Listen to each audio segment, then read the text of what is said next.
మళ్ళీ మోడీతో ఎందుకు చేతులు కలిపినాడు తెలుసా?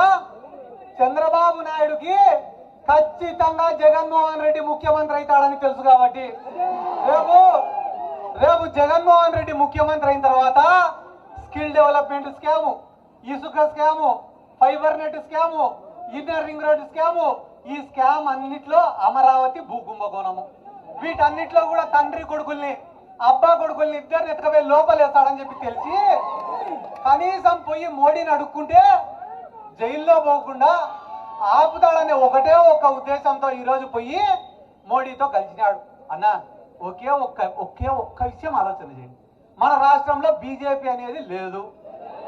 బీజేపీకి ఉండేది కేవలం 1% ఓట్లు కూడా, 1% ఓట్లు కూడా లేని బీజేపీకి 6 పార్లమెంట్ సీట్లు ఇచ్చినాడు. 7% ఓట్లున్నా పవన్ కళ్యాణ్ కు 2 ఎంపీ సీట్లు ఇచ్చినాడు. ఎన్ని ఎంపీ సీట్లు? 2 ఎంపీ సీట్లు ఇచ్చినాడు. 4 రోజుల క్రితం 40 సీట్లు అన్నాడు.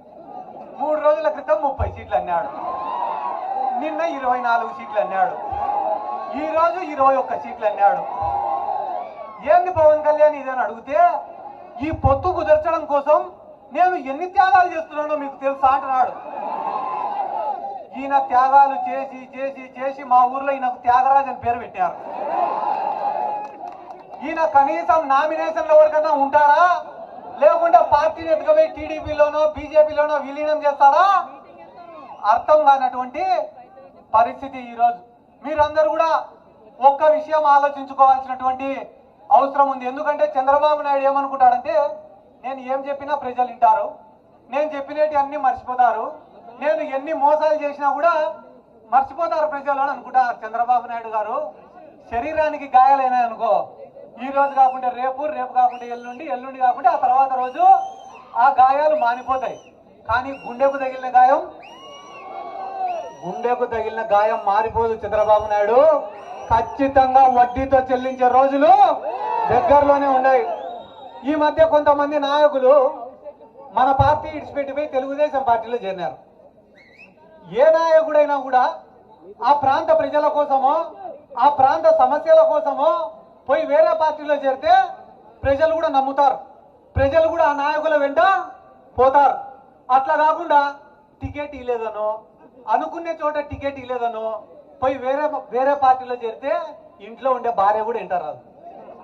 ఎందుకు నేను ఈ మాట చెప్తానా అంటే, మా జిల్లాకు సంబంధించిన ఒక ఆయననే 5 సంవత్సరాలు జగన్మోహన్ రెడ్డి గారు మంత్రి పదవి ఇచ్చినాడని చెప్పి అసెంబ్లీ సాక్షిగా జగన్మోహన్ రెడ్డి నా యేసు ప్రభు, జగన్మోహన్ రెడ్డి నా సాయిబాబా, జగన్మోహన్ రెడ్డి నా అల్లా అన్నాడు.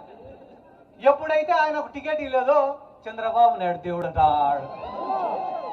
మనిషి జీవితంలో కృతజ్ఞత అనే పదం ఉండాలా. ఏంది? కృతజ్ఞత అనే పదం ఉండాలా. మనకి ఎవడైనా సాయం చేస్తే, మనకి ఎవడైనా ఒక గుర్తింపు తెస్తే చచ్చిపోయే చివరి నిమిషం వరకు ఆ వ్యక్తిని గుర్తు పెట్టుకొని చచ్చిపోవాలా. కాపీ కొట్టి పాస్ కావాలనుకునేటోడు ఫెయిల్ అయితే ఎవరికైనా బాధ ఉంటుంది. పవన్ కళ్యాణ్ అనేటోడు కష్టపడి చదివిన విద్యార్థి కాదు. చంద్రబాబు నాయుడు పేపర్లోనూ మోడీ పేపర్లోనూ చూసి పాస్ అయినామనుకునే విద్యార్థి. కాబట్టి నువ్వు మళ్ళా చూసుకో. చంద్రబాబు నాయుడు, పవన్ కళ్యాణ్ అనే వ్యక్తి పోయి మోడీ సంఖ్యెక్కుతేనో చంద్రబాబు నాయుడు సంఖ్యెక్కుతేనో తప్ప నేను గెలిచలేను అని చెప్పి ఈ రోజు పొత్తు కోసం ఇంత తీవ్రమైన ప్రయత్నాలు చేస్తున్నాడు. అన్న, చంద్రబాబు నాయుడు అనే వ్యక్తి పొద్దున్న లేస్తే రాత్రి వరకు ఆయనకు కావాల్సింది డబ్బు మాత్రమే కావాలా. రైతు అనేవాడన్నా, రైతు అనేవాడు పొద్దున్నే లేచి పొలంకు పోతే పొద్దున్న నుంచి సాయంత్రం వరకు కష్టపడతాడు. 4 నెలలు కష్టపడి పని చేస్తే తప్ప 1 రూపాయి డబ్బు సంపాదించలేడు. ఈ 4 నెలల్లో వర్షాలు ఎక్కువ పడినా పంట పోతుంది, వర్షాలు తక్కువ పడినా పంట పోతుంది. పండించిన పంటకు రేటు లేకపోయినా ఆ రైతు అనేవాడు నష్టపోతాడు. మనందరి జీవితాలలో ఒక సామాన్యుడు, ఒక మధ్యతరగతి వాడు, ఒక ఉద్యోగస్తుడు నెలంతా కష్టపడితే తప్ప 1 రూపాయి డబ్బు సంపాదించలేడు. నెలంతా కష్టపడి పని చేస్తే తప్ప జీతం అనేది రాదు. 1 రూపాయి సంపాదించాలంటేనే మనకి ఇంత కష్టం ఉంది కదా.